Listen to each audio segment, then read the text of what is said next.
how did you first get approached? Did someone approach you that was interested in buying your company? Were you looking to sell? Like, how did that happen? I thought that selling something for some amount of money was going to do something. And like, I'm at the top of the mountain and that's it. And I can say from experience, like that's very anticlimactic and it didn't do anything.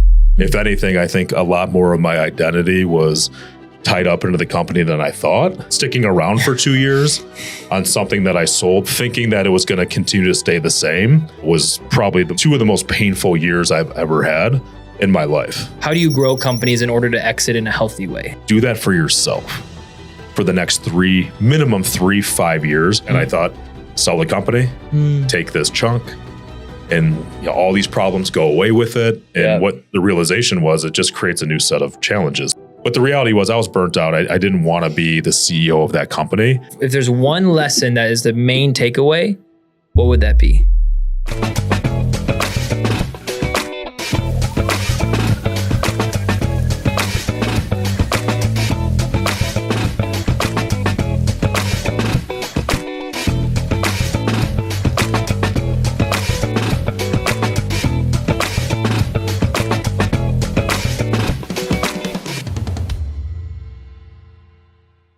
Awesome, brother. Well, dude, thank you for coming on the podcast.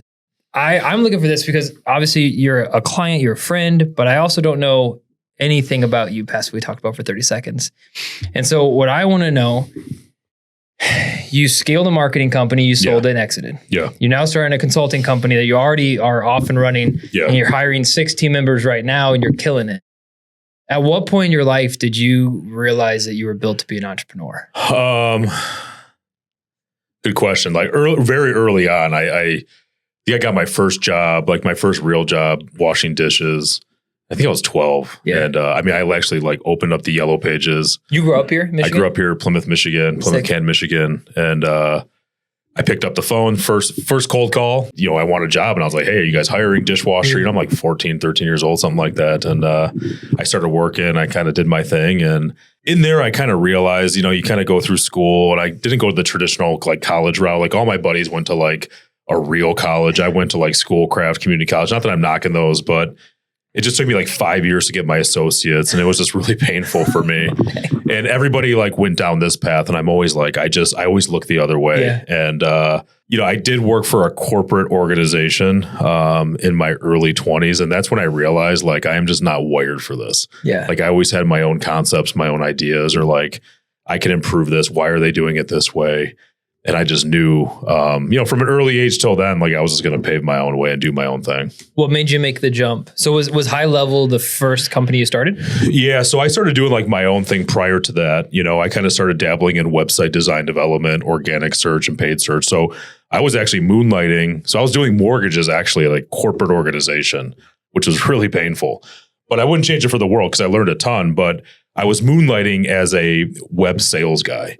And throughout that process, I just watched this company just destroy every relationship and not deliver, right? And that was like when my really calling was like... It was like a core...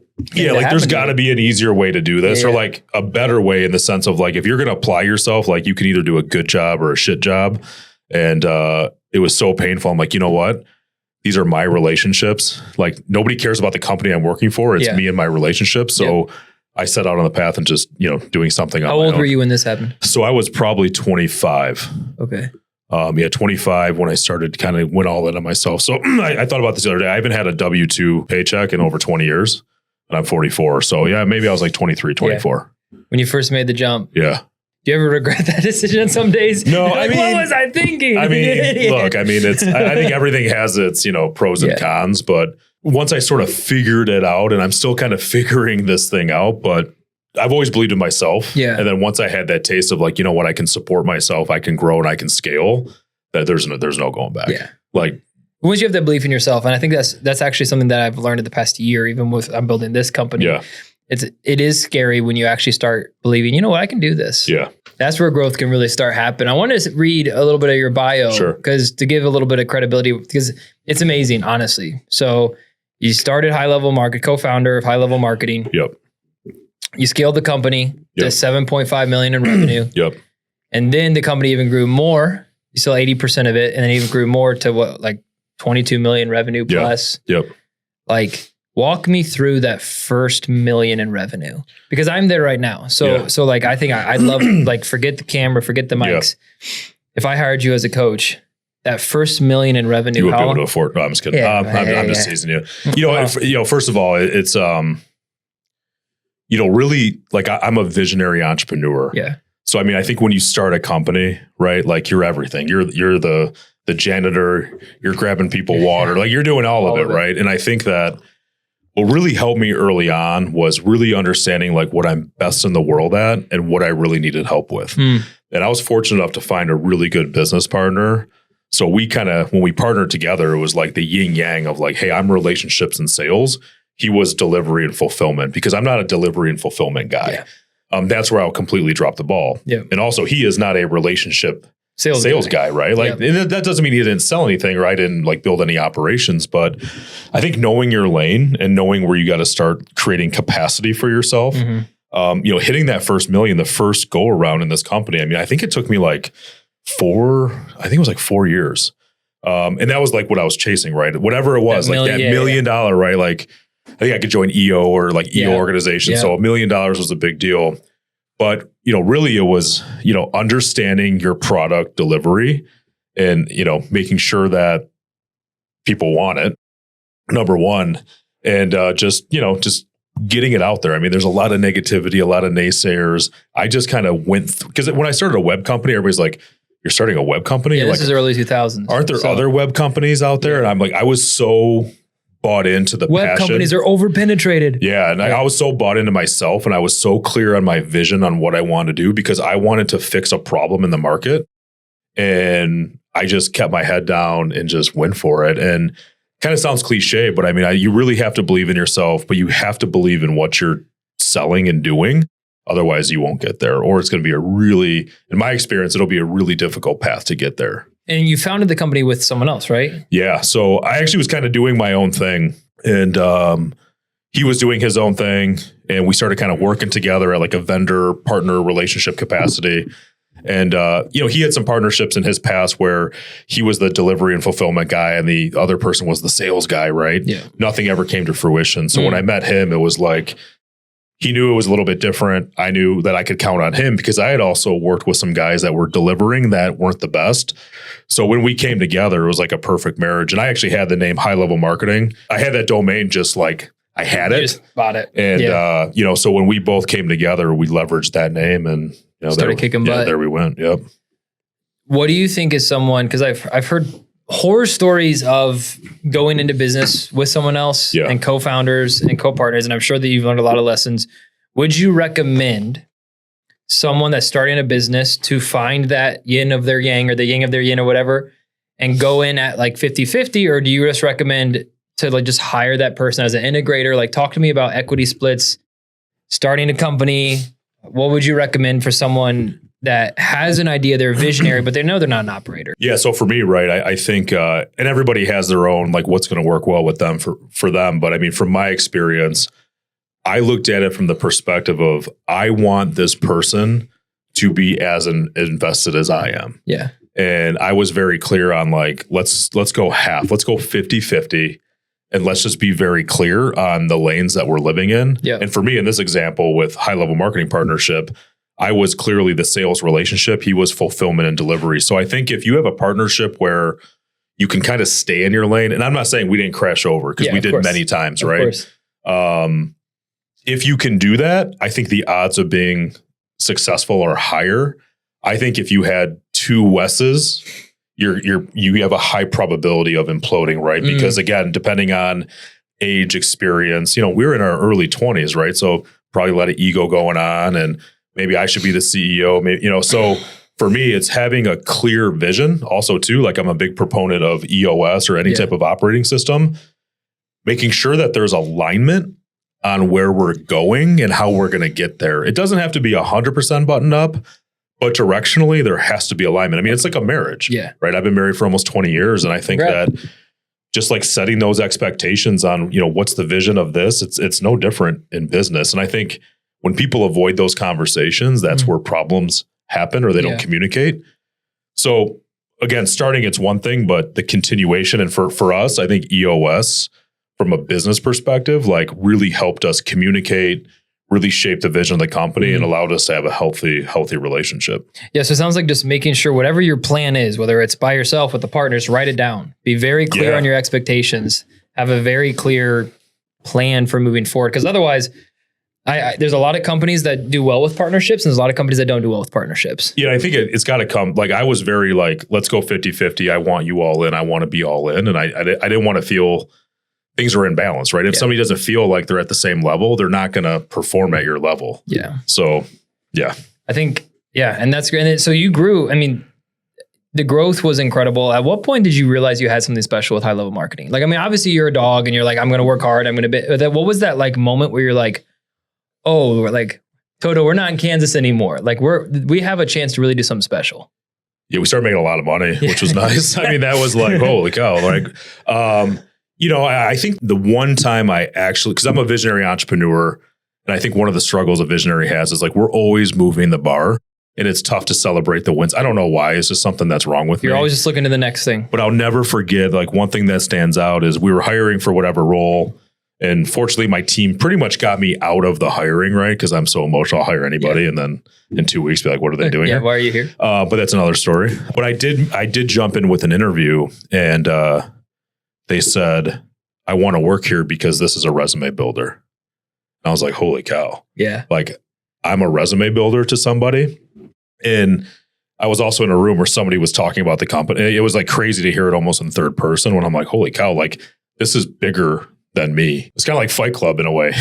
You start this thing. And then that's also too, where towards the end of selling the organization, like it got so big and out of my grasp that it was like, wow, this is changing and this isn't what I created. And I kind of lost the passion, which kind of led me to sell the organization. See, that's an interesting thing that I don't think I've really thought about before. Because when you do create a brand bigger than you and it grows and it can outgrow the founder.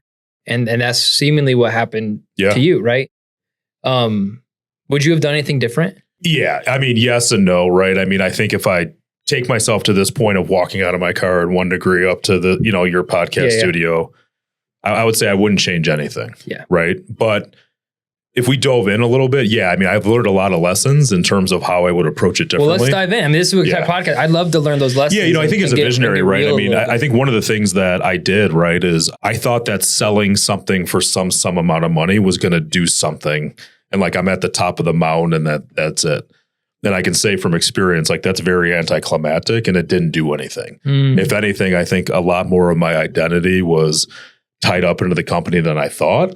And then I'm probably one of the most unemployable human beings you're going to have on your podcast, and sticking around for 2 years on something that I sold, thinking that it was going to continue to stay the same, was probably two of the most painful years I've ever had in my life. So you sold and there was probably like, hey, we're going to keep you around for 2 years to help with the transition kind of agreement. Yeah, it was a little bit of all that, right? It was part of the deal where, I tag along, and I really I took it serious in the sense of like I had a fiduciary to my team, because part of the reason why I did the deal was to create opportunity. So I want to make sure that the right people were able to come on, maintain, and kind of transition nicely. And I knew it would take some time, and I did. Some it didn't work out for, but some I really fought for. Yeah. And after 2 years, it was like this isn't working on both ends, right? And I struggle with that because on one hand, I sold it and I really didn't have a place, and they want to do something different. So I was stuck in this really weird. Because you almost still felt like the owner, but then you weren't the owner. Just like the same reason. It's like your baby that's gone. Yeah, right? just like the reason why I seeing that firsthand, and I couldn't do anything, and I was handcuffed. So I didn't think that part of it through enough. I thought I did. I'm like, whatever, right? We're good offer. We'll have a sum of money and we're fine. And the money will make that feeling go away. No. So, I mean, moving forward and this venture, what I'm doing, just completely different perspective. But I'm so grateful I went through it. Yeah. Right. Sure. As an entrepreneur, I love experience, and it's just so invaluable what I actually learned.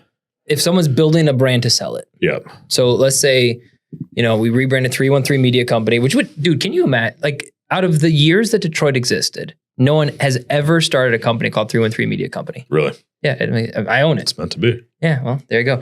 I just was like, because 313 Network was taken, 313 media group was taken. Okay. But not company. And I was like, told my accountant, I'm like, get it now. We will own it. Nice. So like, let's say I'm like, it's not my goal, but let's say my goal is to like grow to sell. What do you think like is a good way to like not get so attached to your baby that would happen? Like, how do you grow companies in order to exit in a healthy way? So really, what I would have done differently is I would have paused and I would have said, okay, because I'm a big practitioner of EOS. So whatever operating system, like anything around growth in the next 3 years, 5 years, right? I think I had that really buttoned up from the business.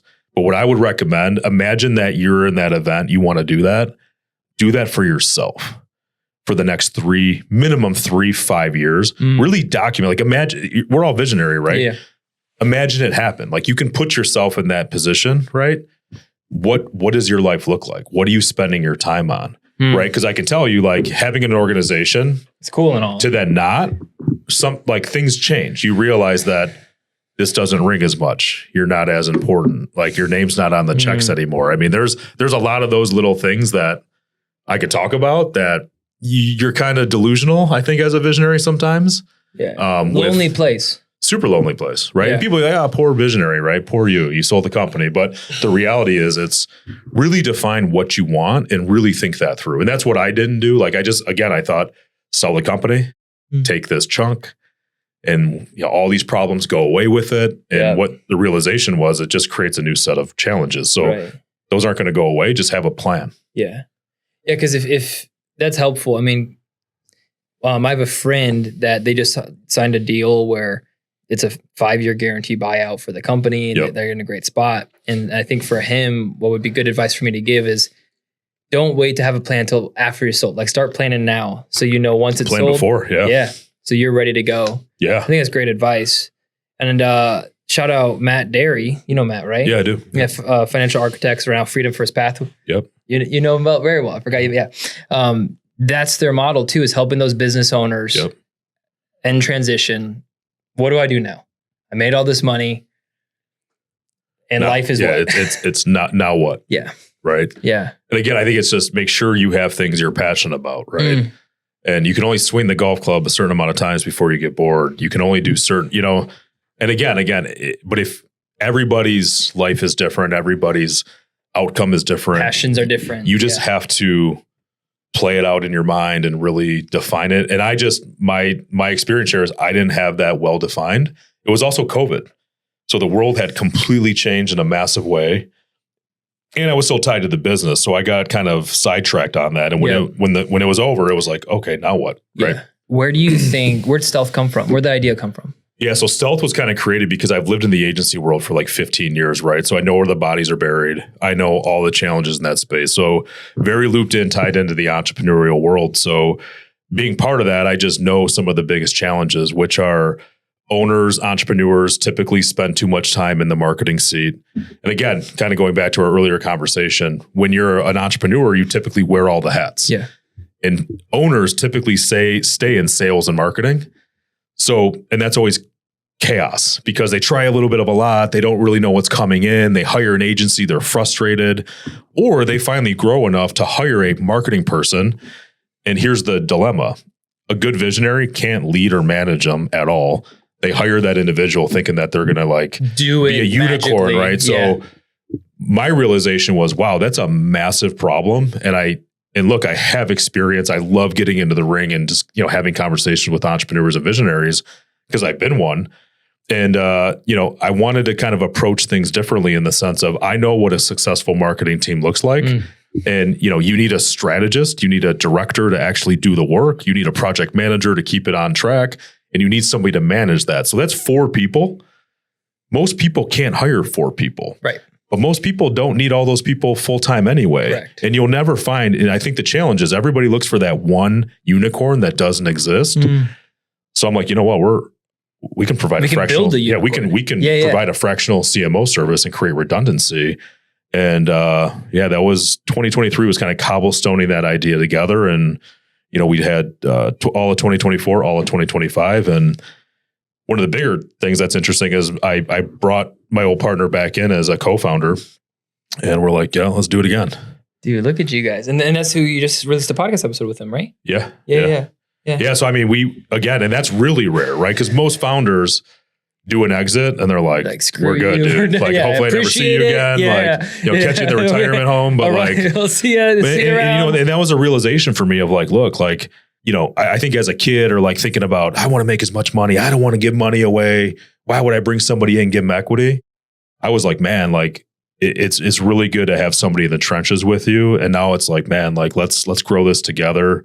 Let's do it again. Like that gets me more excited to bring people into it. Because entrepreneurship's a lonely game enough. Without having people around that you trust. Yeah. And sometimes it's worth giving up that equity, and sometimes it's worth, maybe you make a little less money, but at least you're not going crazy. But the beauty is when we formed Stealth, I know what I'm good at. He knows what he's good at. So we both can validate each other. It's not trial and error. It's like, we know our lanes. We've done this. We're a little bit older. I'm a little bit grayer, and again, it's like, hey, like, let's take all the bad and leave as much as that behind us of what we know. And it's, it's been fun. I mean, we got a client right now that we're not super interested in continuing to work with. We're like, let's move on. Yeah. We never had those conversations. That's a power place to be, by the way. That's awesome. That's the goal. Yeah. We're nowhere near big enough space, but I, funny enough, had a very similar conversation where we had a client.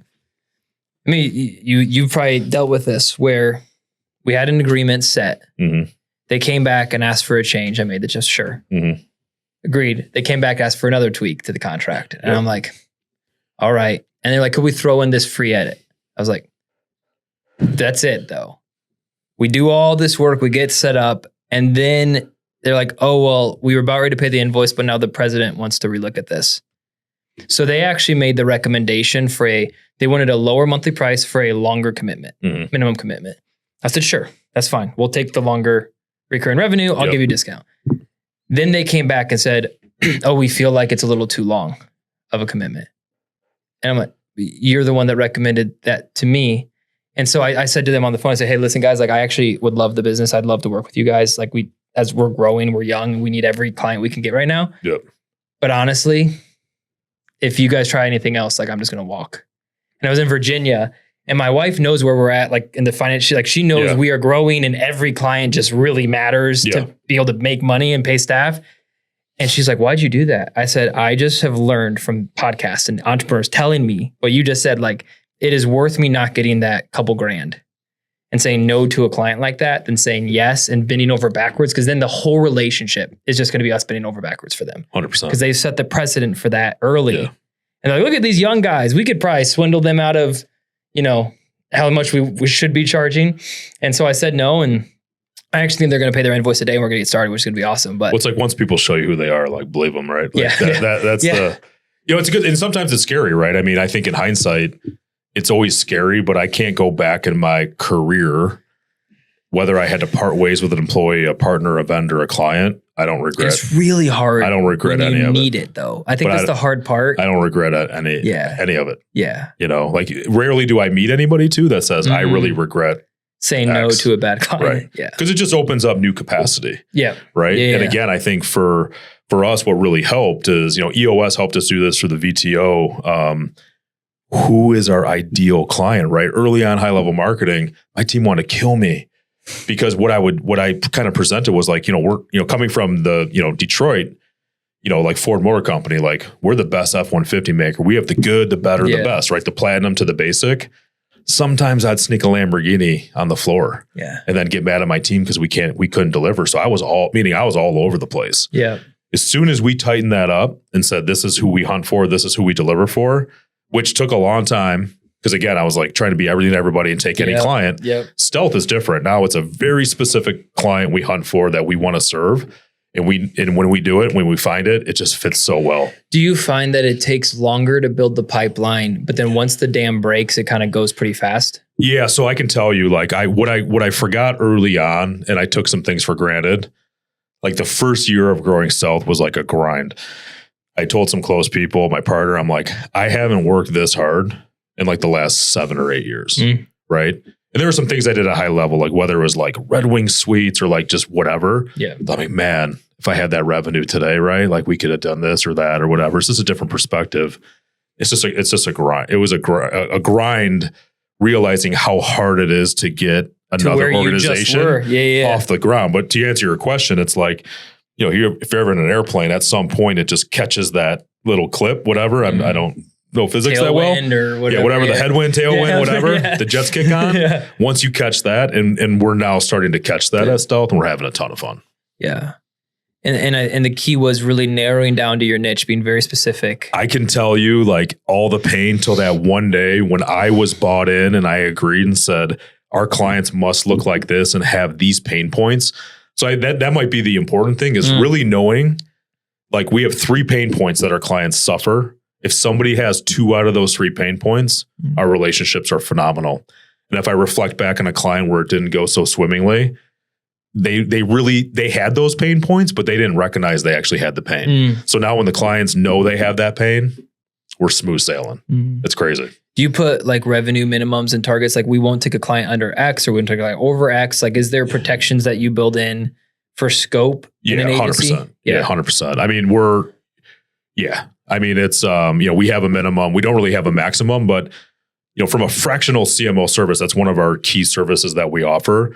I mean, at some point, right, it might make more sense to bring somebody in full time. Sure. When we're going true fractional. But as the business evolves, we're now starting to work with a lot of clients that do have internal teams, because we're working more at a higher level. And you do a lot of the strategy helping work. The CMOs. Yeah. I mean, now we're getting into like helping it's pretty wild with what we're doing. But yeah, I mean, we really fill the gap for an entrepreneurial company that there's nobody that owns that seat. Yeah. Or the owner owns that seat and they're ready to put their head through the wall. You found a problem and you created a solution for it. It's like business 101. Yeah. It's exactly what you did. It's unique. So like when I have the opportunity to meet people or talk to certain entrepreneurs, they're like, I've never been able to articulate that. And there's not like a store that you can just pick this up and buy it. It's just, again, I think it goes back to our experience. And look, there's a lot of bad agencies out there too. So like when we come on as a partner, you know, I kind of joke with some people and I said, did anybody ever want to kick your ass in high school? Right. Or like middle school. And they're like, actually, yeah. I'm like, I'm the guy, we're the team that shows up with you at the tree, right, at 2 o'clock.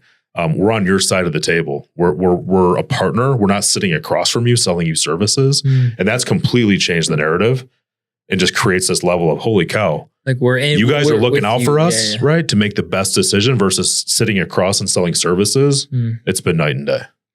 So that being said, talk to me about the perfect offer. Well, if you had to like structurally think through the perfect offer as someone that deals with marketing, has built companies, what would you say are some key components to make an offer so good that a company just won't say no? Everybody's in the pain solving business, right? You talk to people like, what do you do? What do you do? I help companies with podcasts. I do this, I do that.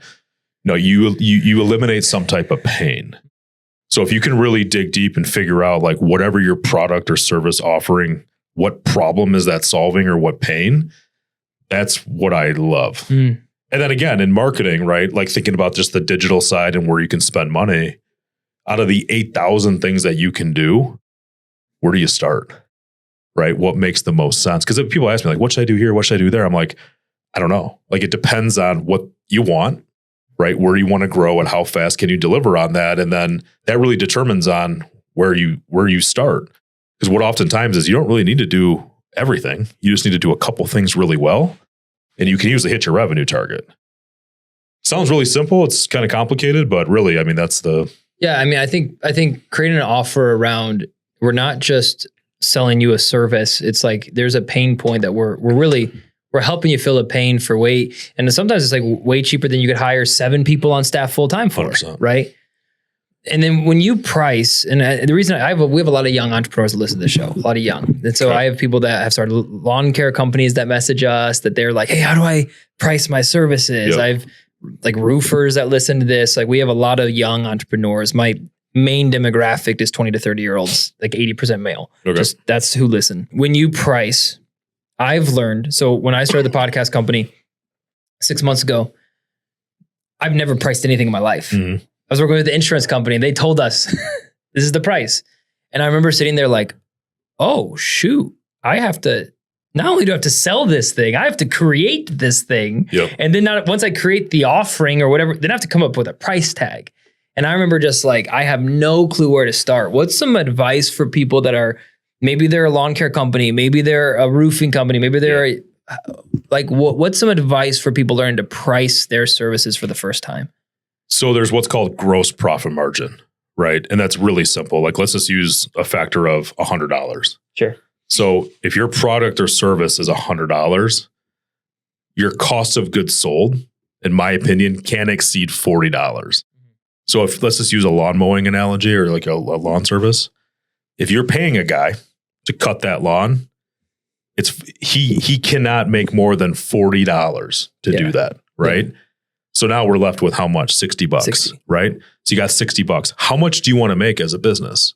Let's just say 20%, right? So now take 20% out, we're left with 40%, right?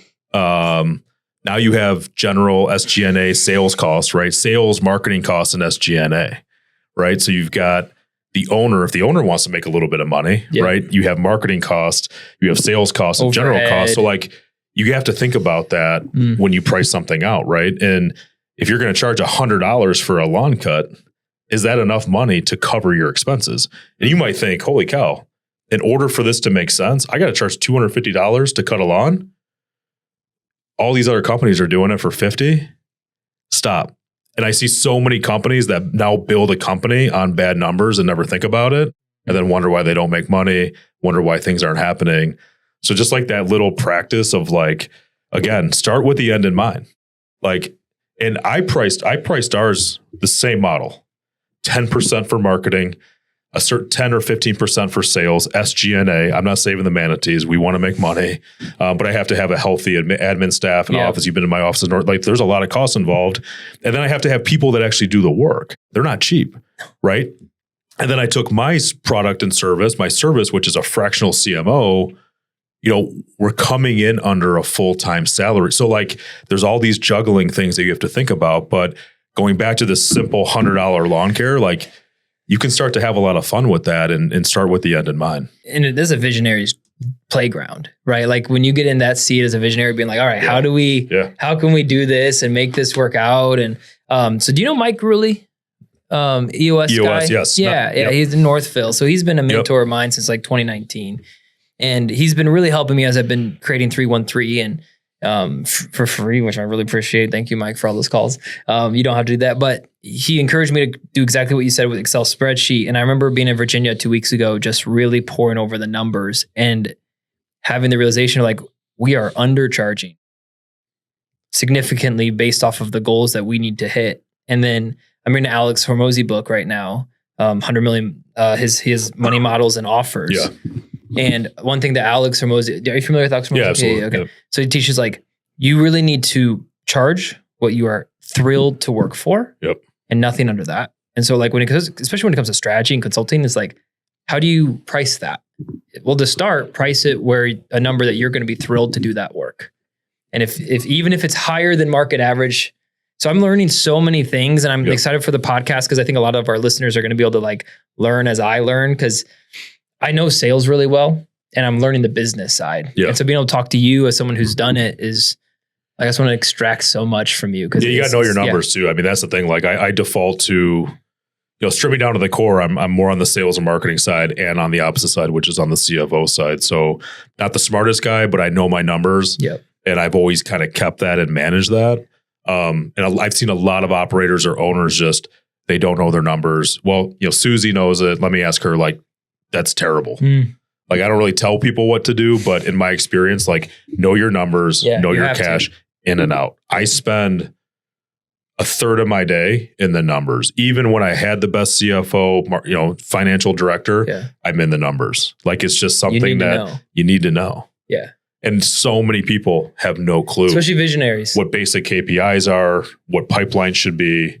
But yeah, I mean, I think it goes back to, if you're starting to think about the business or struggling, right? Again, going back to the lawn, if the market is showing $50, $25 and you can't enter the market, and there's some businesses like that, like we're late to the party, like you have to accept that and figure out a different solution. Yeah, see, I think we actually have by the way, on this podcast, we get very personal. So we talk a lot about our personal businesses, whatever. So like, this is great. Like we actually have the opposite problem where the market is charging more than us. Yeah. But we have a limited case study. So what? Right. So that's kind of been where I have been. It's called head trash. I know. I've been slow and Cannon has been on me and I'm losing, he's winning the battle. And so we're working on that. Cause I do think sometimes like, dude, if you look anywhere, a podcast management agency will not even talk to you if you don't spend $5,000 a month. They just won't. Like we did so much market research. We have this sales spreadsheet right now of agencies that are like, and it's like, oh dang. But also I've also done a podcast for 2.5 years. So we've also figured out a way to we still make margin. And so like, and we got so efficient with it that I can actually still charge less, do it better, and make more. Here's what I recommend. Here's what I experience. I used to have a lot of people come up to me and say like, who's your biggest competitor? Or like, if we shop this, I'd be like, I don't even know. I mean, there was a period where honest to God truth, I didn't know. And I'm like, I don't even care. Like we're so focused on doing what we're doing and we love it and what made sense to us. Cause like what makes sense to me or you might be different for somebody else. Right. And that guy that's charging $5,000 might have 2 clients. He might have the worst life behind the scenes. Like you have no idea. That's true. That's right. True. So like, I think it's a lot of like, don't like, if you're passionate about it. And I did this in web and somebody's like, you should charge more for your service or you should have sold your business. It's like, but why? Unless they're walking in your shoes, like they have no clue. Right. And I think there's a difference between like, if you're trying to build longevity, really like referrals, like there's a way to do it. And I think it goes back to like that model of if you can base it around that, right? And take I think there's what's his name? Greg Crabtree. Like, do you take simple numbers and understand the market? As long as you're not like charging $25,000 and people are signing on, but you're going to get a pretty good gauge. And, a lot of it is hard to get out of the head trash, right? Around like, man, am I charging appropriately? I don't want to charge too much. But, at the end of the day, you'll land on it. I think you kind of have to go through those things and that's where you can, and that's how you learn. That's where you can stay. Like, you get to the point and then you can keep slowly going. Keep working up. I do want to ask you about when you did sell the company. Yeah. Go back to that. Cause this is a question I want to ask you. You did work so hard and there's a lot of owners that never even get to the point where they can even sell their company. Yeah. You actually reached that point at a point where you're still young in your life and you're still have energy. How did you first get approached? Did someone approach you that was interested in buying your company? Were you looking to sell? Like, how did that happen? And when that deal closed, I know you said it wasn't exactly what you were thinking, but there had to have been some sense of like, what just happened?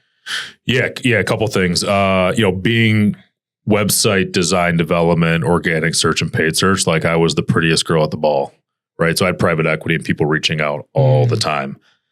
And honestly, there was one email that came through.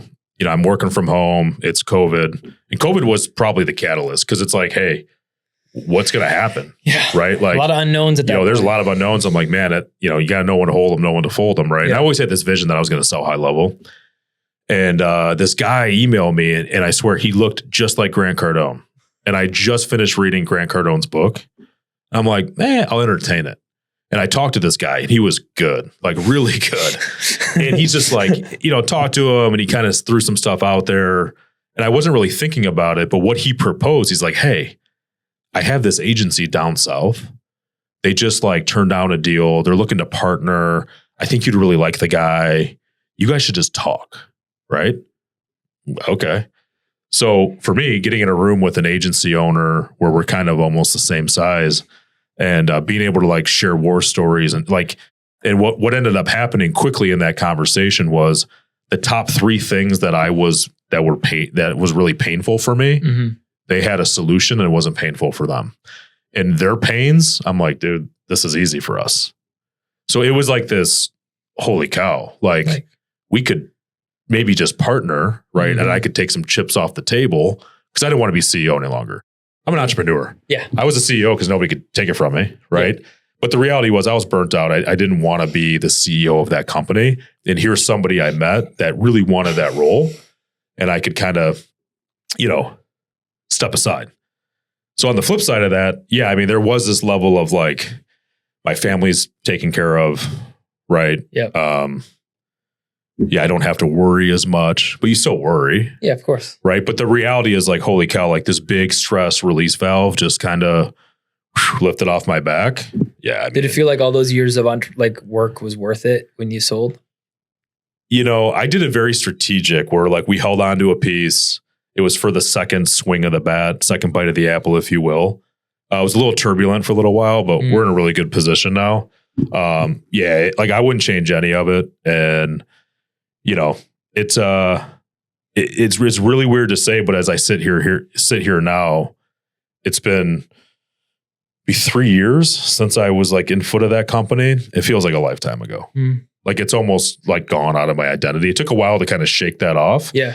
But I'm kind of, it's almost like, oh yeah, I remember that chapter. And now Stealth is getting his feet under it. You guys are starting to run. Things happen for a reason, right? Yeah. And I can tell you like all of this happened so I can be right where I'm at now. Yeah. Honestly, like what I'm doing now, never been happier. It's not forced. I don't really have to do it. But I love to do it. Yeah. And for me, I'm an entrepreneur. I have to create opportunity for people. Like I've kind of changed my perception and just really want to have the right people in the right seats. Named it Stealth. I don't have military affiliation, but like I like to put like Navy SEAL quality people in a seat and really be able to take care of customers. So yeah, I mean, all building blocks lead to today. Are you a big goals guy, like goal setting guy? Or not really? Yeah, I move the goalposts on myself though, because like I don't, I'm not accountable to anybody, and that's terrible to say. But like, I've always like hit goals. I've really said, directionally, I'll kind of paint a picture 3 years out, and I just really take time in the journey. If that makes sense, it might sound a little cliche, but I've always hit goals. I always hit them fast, and I'm not setting them so high that they're like impossible to achieve. Yeah, so now it's just like, okay, like enjoy it. Let's enjoy the journey. Yeah. And just try to be a good human, I guess. Yeah. In the perfect world, and as we slowly wrap up, it's almost been an hour already, which is crazy. Where do you see yourself in 5 years? So on the business side, I see it really growing. I see us we'll be about 50 million of revenue, give or take. Actually, no, a little more than that. Probably about 50 or so employees. I think really continuing to build Stealth out as a platform.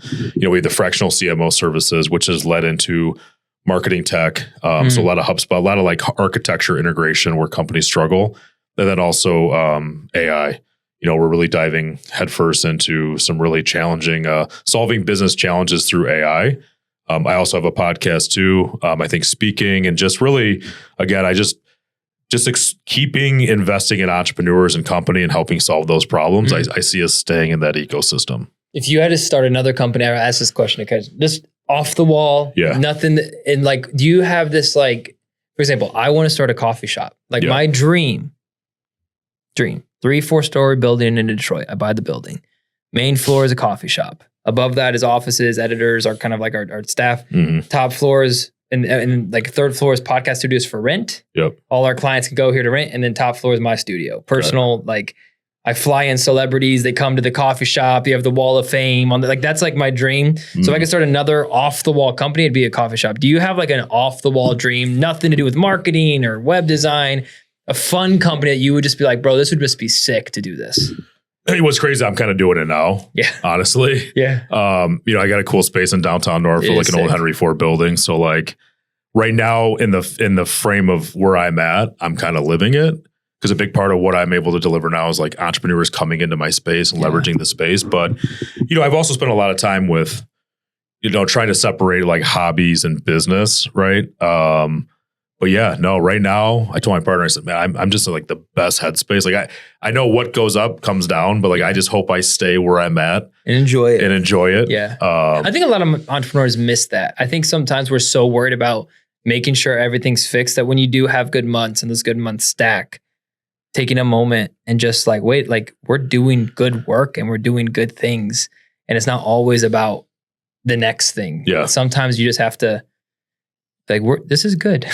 Yeah, no, again, it always goes back to like, there's, I think my next phase will be like, like private equity, venture capital, like really betting on the jockey. Yeah. And getting invested that way and offer. I have 5 kids too. That'd be fun too. Yeah, like that's my fun thing. Like my son right now, he's 16. He wants to go down the electrical path, which I love that he wants to go to trade school, but he wants to go through all those things. And then ultimately, hey dad, one day I want to have my own company. Maybe you could help me. And I'm like, yes. Yeah. Like, let me help you. I was like, let's start the website tomorrow. Let's get all these things. But like, that's where I see like my transition is more like the old man in the rocking chair on the, the benefactor out there helping people. Yeah, like where it doesn't matter. It's just like, hey, come to me and if I can help. But yeah, I think the world's turning, the world's changing fast and just offering that value and support and staying in the entrepreneurial ecosystem for me, man, it's just a ton of fun.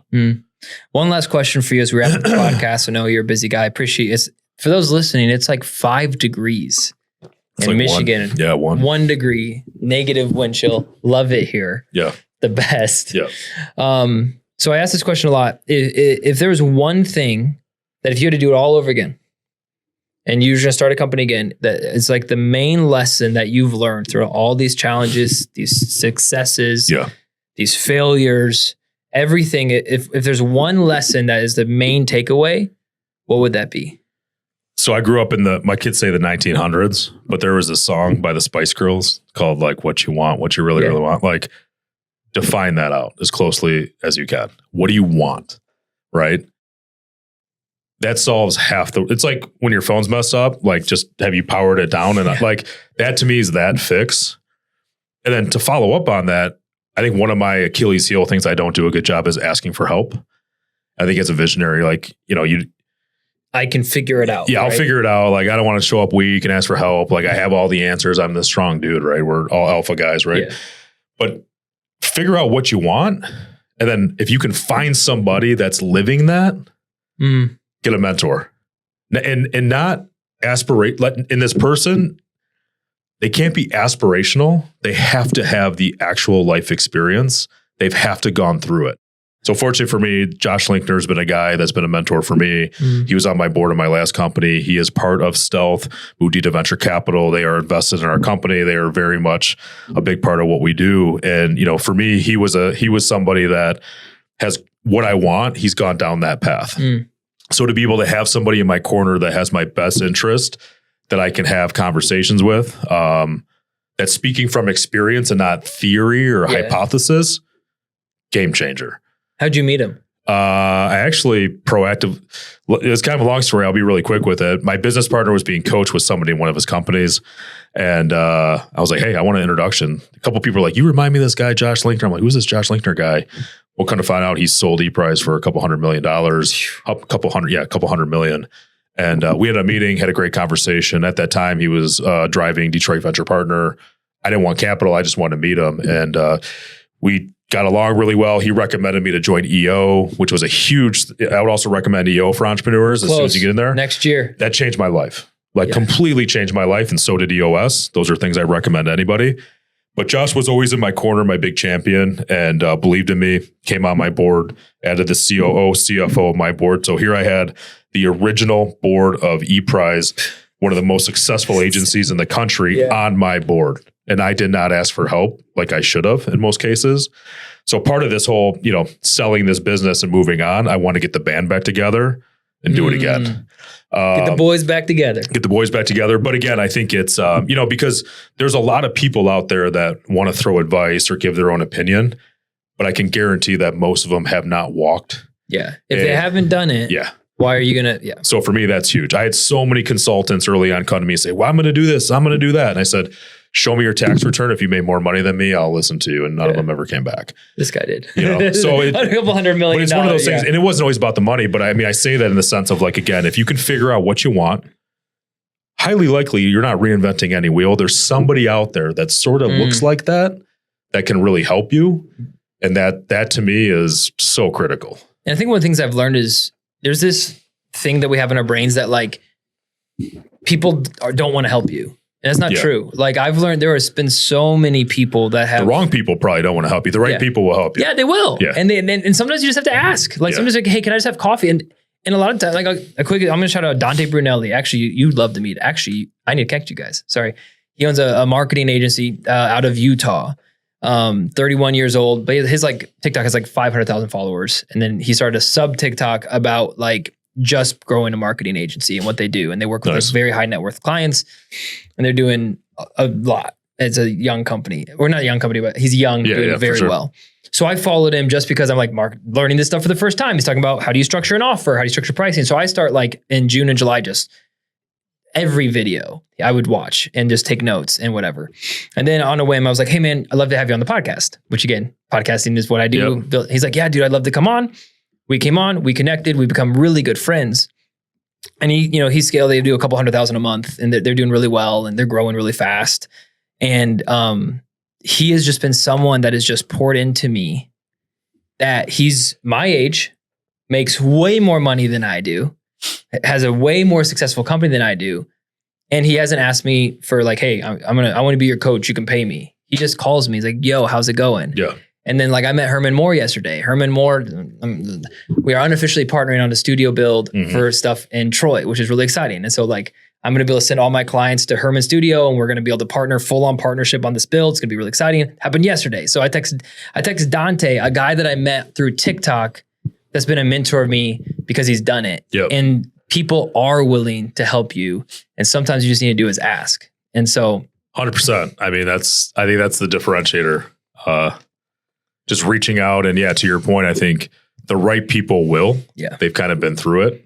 And I think, a lot of it, they might see themselves and like appreciate the scrappiness. And that's why I kind of add, like, I think the better you know what you want. And then when you articulate that, so you're not kind of wasting people's time or spinning your tires exactly all over the place. It's like, okay, to your lawn, like maybe maybe they can help with like, that's really what fills true entrepreneurs bucket. Yeah. That's and a lot of times it's the connection. It's like you say exactly what they want. They're like, you need to meet this guy. Yeah. It's like, I might not be able to change this thing, but you need to meet this and with that guy connected you. Yeah. And I had a kid, I do this thing at U of M every year. It's for like the Inc. 5000. That's a bunch of high school kids come to like Ivy League school and learn. And I always speak. They love when I come because I'm just very brass tacks and like shocking, Wes. Scare the kids, right? And you're normally so politically correct. There's part of it where you judge. Long story short, out of like 60 kids, one year I bought them all the book for Traction. Said, hey, this changed my life. Very transparent with these guys. They're young kids. And at the end of it, I always say, hey, like I'm happy to answer questions. You can reach out to me. And there's always like 2 or 3 kids out of 60 that hang back. And one of the kids like, hey, man, I really appreciate that. It's like really professional. Followed up. I sat with him on a couple of Zoom calls. He ended up winning some like really cool business thing out of his high school, kept following up. And like, it was crazy because when I talked to him and he's like, hey man, I just really want to say thank you for your time. And I'm like, you kind of have no idea, like by me mentoring him and talking, I learned so much more about myself.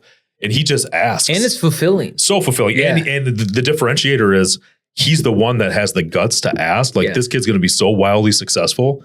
And I would have did it to all those kids, but he's the only one that would ask. It's crazy. Yeah. Yeah. And I think that he doesn't even know what he's doing for you. No. That's the part that is the equation. Like like I'm a young business owner, maybe nervous to ask some big. Yeah. That's fulfilling to them because then they get an opportunity to share their life experiences, and they're sometimes looking for that person to invest that knowledge into. Yeah, I think a big part of it too is like how do you make those capital investments? That's one thing I probably really learned over the last 5 years more than my prior time was like, if you have people around you, like how can you make their lives easier? Right? Because at some point, some psychology, they're going to want to do it back for you. Yeah. And if you do it in a very organic, natural way, mentioned like EOS implementers, these types of people, like it's just, that's kind of what makes this world go around. I agree. This ecosystem. Yeah. And what makes life fun is when you start winning, when you get into a place where you're enjoying it and you're just meeting more people and having fun doing it and getting paid to do it. Yep. That's when life, especially as a visionary entrepreneur, that's when life gets good. Yep. Well, bro, this has been fun. Every time I do podcasts, I'm like, dang, that was an hour.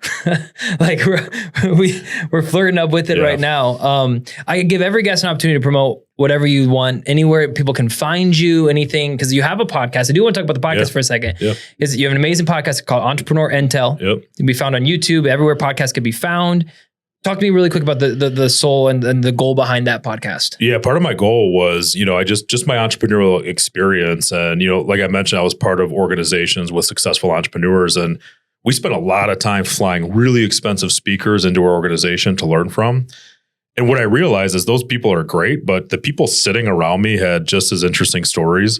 And I'm just very inquisitive. I love their stories. So what I want to do was just highlight their success, personal, family, business. And again, if other people can learn and get little nuggets from them, because how many business books do you read or listen to all these podcasts? Like to get 1 or 2 nuggets from these individuals and also to connect with them. And half the time I was like, you know what? My podcasts are kind of like hitting record on my Zoom calls. I might as well get some content out there. But again, I think we talked about doing something nice for somebody, to put somebody on your podcast, give them B-roll, got to give a lot of credit to you and your company. I think you're the last company we've worked with, but we worked with 3 or 4 that, they come off strong, they promise the world, they do all these things.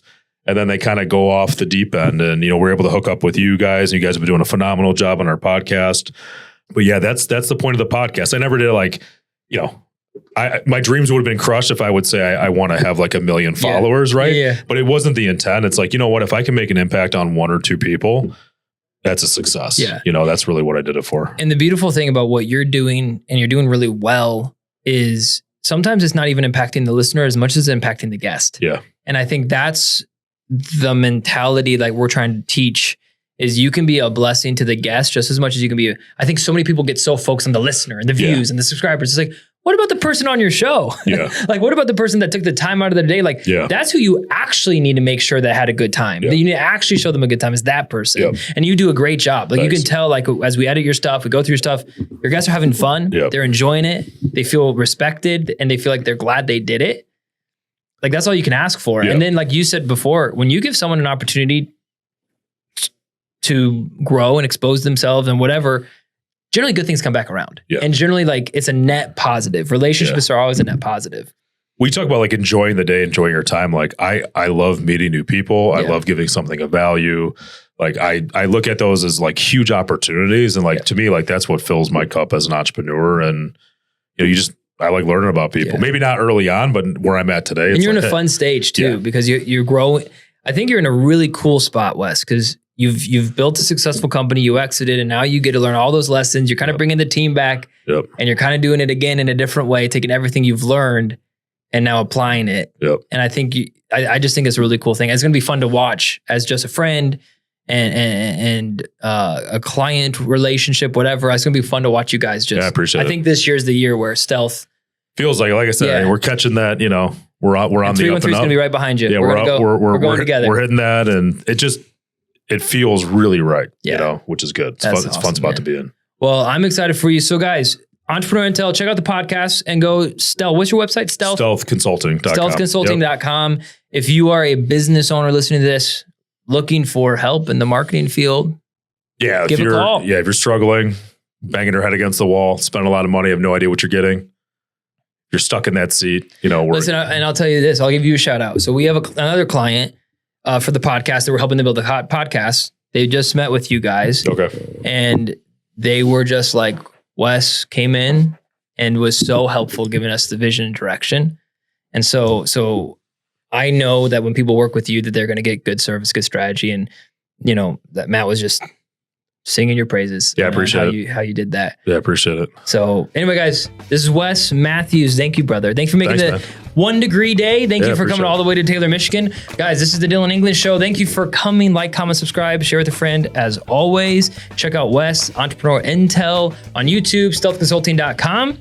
Brother, maybe we'll have you back on. Awesome, man. Appreciate you. Yeah, appreciate it. All right, see you guys. See you.